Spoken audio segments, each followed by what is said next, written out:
चलो भौजी शिव के दुआरिया देखो हो दे जाता लोग कंवरिया।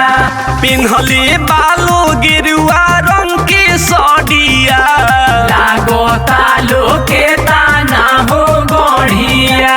गौआ से खुलतिया गड़िया ए भौजी बन जा कंवरिया। प्रेम से बोली शंकर भगवान की। गौआ से खुलतिया गड़िया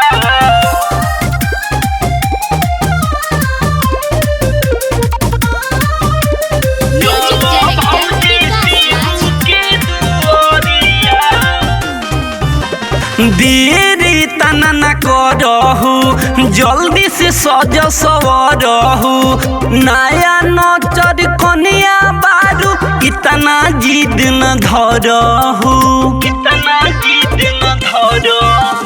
देरी तना न करहु जल्दी से सज सवरहु नया नचर कनिया बारू इतना जिद न धरहु भिजले बाड़े भैया हो रुपैया अरे नहीं आई है तोहार सैया। चलो भौजी बाबा के नगरिया पेन लो ना गेरुआ कलर सड़िया। प्रेम से बोली शंकर भगवान की। गौआ से खुलतिया गड़िया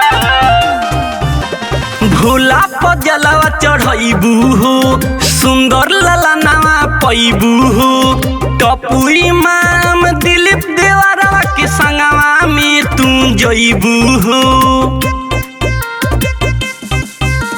भोला पर जलवा चढ़ैबू हो सुंदर ललनावा पैबू हो टपुई माम दिलीप देवरवा के संगवा में तू जइबू हो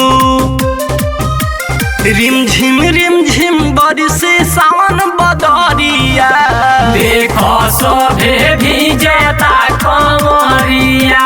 चलो भौजी शिव के दुआरिया देखो सभे जाता